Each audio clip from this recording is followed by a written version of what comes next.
for inviting me to this biennial convention of GOPIO here in New Jersey. It is indeed a privilege to address such a distinguished gathering of persons of Indian origin from different parts of the world. This happens to be my first visit to New Jersey as Ambassador of India to the United States, and I'm delighted that it coincides with the biennial convention of GOPIO. May I just request no flash, please, because it's hurting my eyes. Photographs are fine.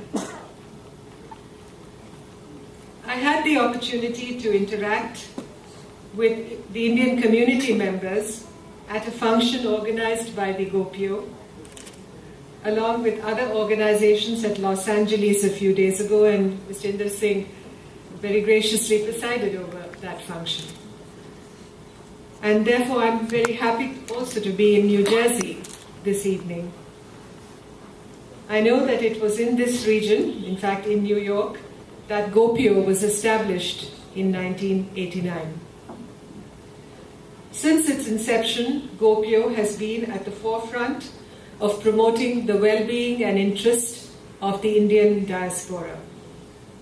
It's provided a unique platform to people of Indian origin to discuss issues of relevance, not only to them, but also to contribute to the socio-economic development of India.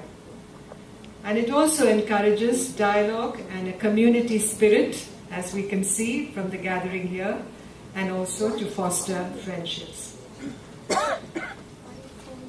You can see how connected the younger generation is also with the culture of India. The little ones who performed here today were wonderful. I think we should all be proud of them and give them a big round of applause once again.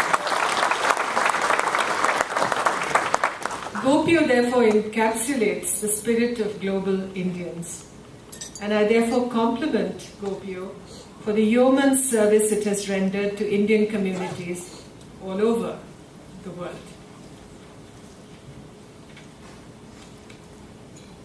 The overseas Indian community has been a natural partner of India's growth and development. In fact, India became one of the few countries in the world to establish a Ministry of Overseas Indian Affairs in 2004 to facilitate engagement with overseas Indians and to benefit from their knowledge, resources, and experience. Let me say that we remain committed in the Government of India to deepening our engagement with the overseas Indians in order to accelerate the pace of economic and social change in India. Now, I know that during the course of the statements made by the learned delegates this evening, you have referred to issues and questions of concern to the overseas Indian community. And you spoke of consular services, you spoke of business and investment opportunities, and essentially, I think what came through was your desire to be connected even more closely with Mother India. And I applaud you for that. And I want to say that as far as the Embassy of India is concerned, as far as our embassies around the world are concerned, and our consulates are concerned, we want to be of assistance, first and foremost, to all of you. We are there with you. We want to work shoulder to shoulder with you, and we want to assist you in whichever way that is possible. I know from time to time you may encounter some problems. There is always scope for improvement. I do not deny that. But I wanted to assure you of our sincerity and our commitment to be of assistance and to render public service, because we are all there to render public service as government servants, and we all serve a common cause, the cause of India, and the cause of India's friendship with countries all over the world. and all of you are very, very important parts, important members of that effort. You are participating in that effort, and we really value that contribution. I also want to mention the stellar contribution that the Indian American community has made, and since we are here in the United States, I must mention that.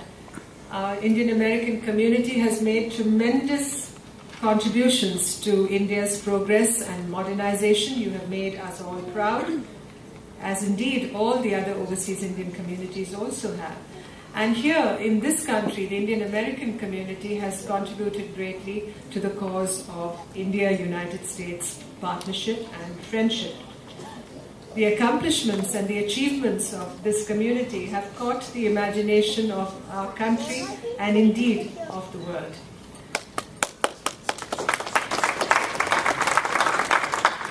You have established a very positive reputation for discipline, for enterprise, and the determination to succeed.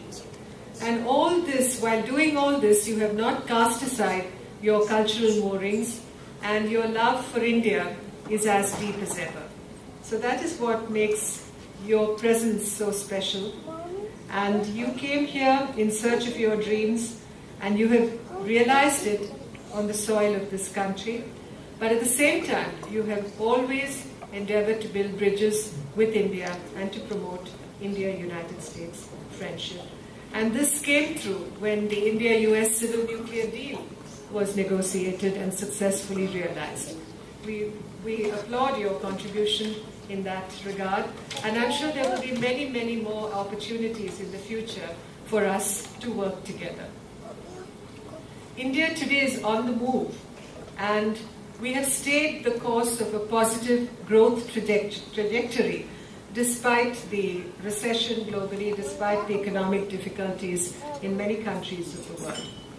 We have endeavored to maintain sustained economic growth.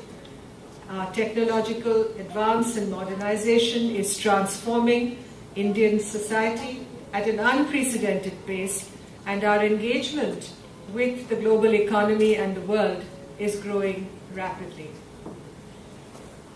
Today, India is a front-ranking world economy.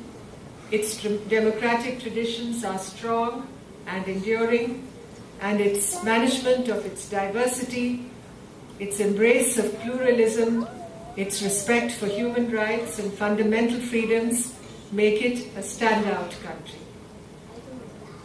I believe that India represents a unique model of development for the world, and nowhere else can you find a country of India's diversity, of India's complexity. And we are a vibrant democracy. I would say that our model of democratic governance, together with the economic strength and dynamism that India shows today, really will work, I'm sure, in the coming years for the fulfillment of the potential for India to be a global superpower. There is, of course, a lot of work still to be done to realize our goals. We are conscious that much more needs to be done. Our vision is to deliver the benefits of development to all sections of the population, to alleviate poverty, to harness the energy of the Indian people, to improve agriculture, health, education, and technological advancement. In all this, I believe the overseas Indian communities can do a great deal to help India. And we want, as I said, to work together with you to realize these goals. In realizing these aspirations and in our nation-building efforts, therefore, the role of the Indian diaspora is vital. And since 2003, as you know, we have been hosting the annual Diaspora Convention, which we call the Pravasi Bharatiya Divas, where we celebrate and honor the contribution of the Indian diaspora to our socio-economic transformation. Now, with a view to reach out to the Indian diaspora in the North American region, and to focus on issues of relevance to them, the first regional PBD was held in 2007 in New York, and the second one was held in Toronto earlier this year. The Overseas Indian Affairs Ministry has also established an Overseas Indian Facilitation Center in New Delhi as a single window facility to provide information and assistance to the diaspora with a view to facilitate economic engagement with India. An India Development Foundation has been also set up to develop and channelize philanthropic capital to the Indian diaspora. The Ministry of Overseas Indian Affairs has also developed an electronic platform called the Global Link to Overseas Indians, which is designed as a diaspora knowledge network portal. Under the Know India program, young overseas Indians of 18 to 26 years of age are given the opportunity to visit India to gain insights about our country. Similarly, a Study India program is being developed to help overseas Indian youngsters to attend short duration study courses in India. And I hope at future conventions we will see more and more younger overseas Indians, because we would like to hear from them. We would like to know what their aspirations are. We would like to know how they would like to connect with India, what the government of India can do for them. And I hope in my travels and tours around this country, I will get to know them better. And they're a wonderful symbol. They symbolize the best and the brightest in our overseas Indian community. And we need to understand their aspirations much better. I'm aware that you have been having extensive deliberations during this convention under the theme entitled Issues and Concerns of the Indian Diaspora. Your convention is in fact taking place at a very good time, just before the next PBD is to take place in India, in Jaipur, on the 7th to 9th January 2012. I invite all GOPIO members to the forthcoming PBD convention in Jaipur, and I would encourage you to present new ideas and ways to further facilitate participation of overseas Indians in India's development journey. We need ideas, we need to debate these ideas, and we need to build a brighter future. Once again, let me say also that as Ambassador of India to the United States, I have come here at a time of enormously positive developments in the India-US relationship. This is, as President Obama said, a defining partnership for the 21st century. It is a partnership that incorporates both principles and pragmatism, as our Prime Minister has said. And we, as two of the world's biggest democracies, the United States is the world's oldest democracy, India is the world's largest democracy, and we bring together many shared values that underpin this relationship and that give it dynamism and energy. And on this relationship of shared values, we have also shared interests when it comes to fighting terrorism, when it comes to peace and security and stability in the world, when it comes to promoting development and prosperity for all. So this is a great time for India. I believe it's a time when everybody understands the potential, the greatness, the dynamism of India, and all of you have contributed to raising that understanding in the world, and I thank you for that, and I wish you all the very best in your endeavor.